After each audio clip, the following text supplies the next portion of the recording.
హే! నీకో విషయం తెలుసా? 1945లో బయలుదేరిన యూఎస్ఏ నేవీకి చెందిన 5 యుద్ధ విమానాలు ఇప్పటికింకా తిరిగి రాలేదు తెలుసా? అవునా? అదేంటి? 1945లో ఫ్లైట్ 19 అనే 5 యుద్ధ విమానాలు ట్రైనింగ్ కోసం బయలుదేరాయి. కానీ ఇప్పటికింకా గమ్యం చేరుకోలేదు.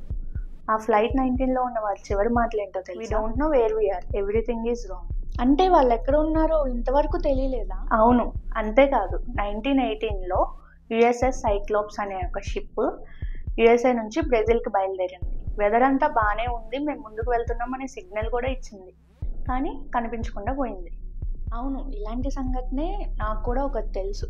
1921లో క్యారోల్ ఏ డీరింగ్ అనే షిప్లోని వారందరూ ఒకేసారి మాయమైపోయారు. అసలు ఒక్కరంటే ఒక్కరు కూడా లేరు. అంటే ఎస్, నువ్వు అనుకుంటుంది కరెక్టే. ఇవన్నీ ఒకే ప్లేస్లో జరిగాయి. అదే బర్ముడా ట్రయాంగిల్.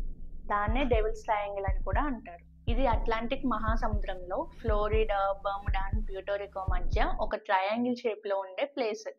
ఈ ప్లేస్ శతాబ్దాలుగా ఎన్నో రహస్యాలతో నిండిపోయి ఉంది. ఏంటా రహస్యాలు? అందరూ అంటుంటారు అట్లాంటిక్ మహాసముద్రంలో ఉండే అజ్ఞాత శక్తులే దీనికి అంతటికీ కారణమని. కొంతమంది ఏమంటారంటే అక్కడ ఏదో పెద్ద సీ క్రియేచర్ బ్రతికి ఉందని. అజ్ఞాత శక్తులు అనేవి నిజమేనా? అలా అయితే సరిగ్గా అదే ప్లేస్కి వెళ్ళేసరికి కంపస్ ఎందుకు పనిచేయట్లేదు? దీన్నే మనం సైంటిఫిక్ గా చూసుకుంటే టైమ్ స్పేస్ వార్ప్ జోన్ అని కూడా అంటారు. టైమ్ స్పేస్ వార్ప్ జోన్ అంటే లో gravity time and space distortion.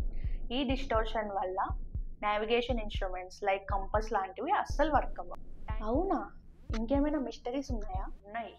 1975లో lorry కుషే అనే పరిశోధకుడు ద బర్ముడా మిస్టరీ అని ఒక బుక్ రాశాడు. అందులో ఆయన చెప్పింది ఏంటంటే సముద్రంలో గడ్డగట్టిన మీథేన్ ఒక్కసారిగా ఎక్స్ప్లోజ్ అయ్యి నీటి సాంద్రత అనేది తగ్గి షిప్ లాంటివి మునిగిపోతాయని రాసు. దీనికి NOAA national oceanic of atmospheric administration వాళ్ళు కూడా మద్దతు ఇచ్చారు. గాలులు, హరికేన్స్ లాంటివి షిప్స్ని, విమానాలని కిందకి లాగేస్తాయని. దీనివల్ల ఎన్ని షిప్స్, ఎన్ని విమానాలు మిస్ అయి ఉంటాయి? 50కి పైగా నౌకలు, 20కి పైగా విమానాలు ఎటువంటి సంకేతం లేకుండా అదృశ్యమయ్యాయి. కొందరైతే ప్రతి కథ వెనకాల ఒక క్లారిటీ ఉందంటారు. కానీ అదే ప్రాంతంలో అంతమంది ఎందుకు మాయమవుతారు? అయితే బర్ముడా ట్రయాంగిల్ అనేది నిజంగానే మిస్టరీనా? మిస్టరీ అయి ఉండొచ్చు, లేదా మన ఊహల్లోంచి పుట్టుకొచ్చిన కథ కూడా అయి ఉండొచ్చు. నీకేమనిపిస్తుంది? సబ్స్క్రైబర్స్ని అడుగుదాం, కమెంట్స్లో రాయమని.